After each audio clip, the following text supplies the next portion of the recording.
আজকে তোমাদের বানিয়ে দেখাবো ফুচকা, যেটা আমরা ছোট বড় সবাই খেতে ভীষণ ভালোবাসি। তো চলো দেখে নাও কিভাবে আমি এই ফুচকাটা বানিয়েছি। আমি নিয়েছি এখানে 1.5 কাপ ময়দা। ময়দাটা আমি সমান 4 ভাগে ভাগ করে নেব। দেখো সমান 4 ভাগে কিন্তু হাতের সাহায্যে ভাগ করে নিয়েছি। 3 ভাগ একসঙ্গে করে দেব, আরেকটা ভাগের মাপে নেব কাঁচা সুজি। এখানে কিন্তু ভাজা সুজি নিলে হবে না, কাঁচা সুজি নিতে হবে। এবার আরেকটা পাত্রে ময়দা আর সুজিটা ভালোভাবে মিক্সড করে নেব। খুব ভালোভাবে মিক্সড করে দেবো, হালকা একটু একটু করে জল দিয়ে মেখে ময়দার ডো তৈরি করে নিতে হবে। আমি কিন্তু ঠান্ডা জল ইউজ করেছি, গরম জল ইউজ করিনি। আর এখানে লবণ বা সাদা তেল কোনো কিছু ইউজ করিনি, সামান্য একটু জল দিয়ে মেখে ময়দার ডো তৈরি করে নিয়েছি। একটু শক্ত করে মেখেছি, খুব নরম করে মাখলে হবে না, একটু শক্ত করে মাখতে হবে। এবার ঢেকে রেখে দেবো এটা 20 থেকে 25 মিনিটের জন্য।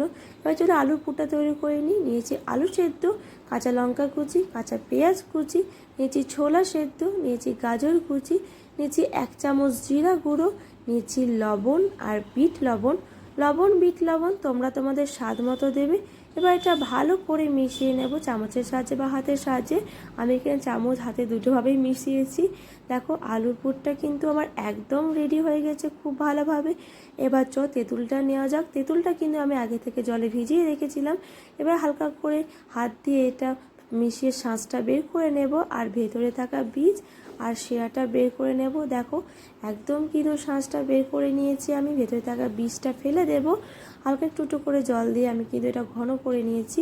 দেখো আমি নিয়েছি এখানে ভেজে রাখা শুকনো লঙ্কা, সেটা চটকে নিয়েছিলাম, সেটাও আমি দিয়ে দেব। নিয়েছি অর্ধেকটা লেবুর রস, নিয়েছি লবণ, নিয়েছি বিট লবণ। থাকলে তোমরা ধনেপাতা কুচিয়ে দিতে পারো, আমার কাছে ধনেপাতা ছিল না তাই দিইনি। এবার সামান্য একটু জল দিয়ে দিলাম, আবারও একটু জল দিয়ে এটা একটু ঘন করে নিয়েছি। দেখো এবার কিন্তু আমার তেঁতুলের টকটা একদম রেডি হয়ে গেছে। এবার চলো ফুচকাটা তৈরি করে নেওয়া যাক।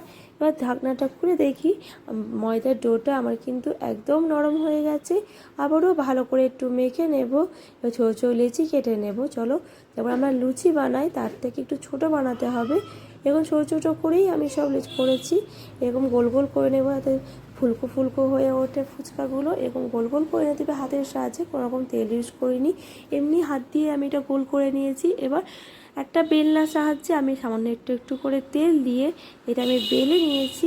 এবার দেখো ফুচকা কিন্তু আমি রেডি করে নিয়েছি, প্রায় আমার তেলে ভাজার জন্য রেডি হয়ে গেছে। এবার চলো ওভেনে আমি কিন্তু কড়াই তেল বসিয়ে দিয়েছি, তেল কিন্তু গরম হয়ে গেছে। আমি কিন্তু একে একে ফুচকাগুলো দিয়ে দেব তেলে ভাজার জন্য।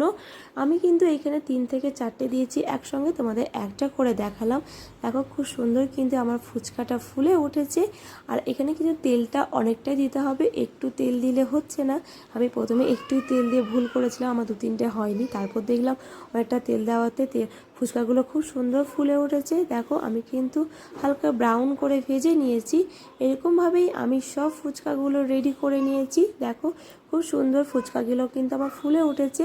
দেখো ফুচকাগুলো আমার একদম রেডি হয়ে গেছে, তোমরা কিন্তু বাড়িতে অবশ্যই ট্রাই করো। তো চলো এবার পুরটা ভরে নেওয়া যাক। আমি কিন্তু পুরগুলো ভরে আমার ফুচকাটা একদম রেডি করে নিয়েছি। তোমরা কিন্তু বাড়িতে এটা অবশ্যই ট্রাই করো। আর প্লিজ ভিডিওটি ভালো লাগলে লাইক কমেন্ট শেয়ার অবশ্যই করবে, আর সাবস্ক্রাইব করে যাবে। তো বাই।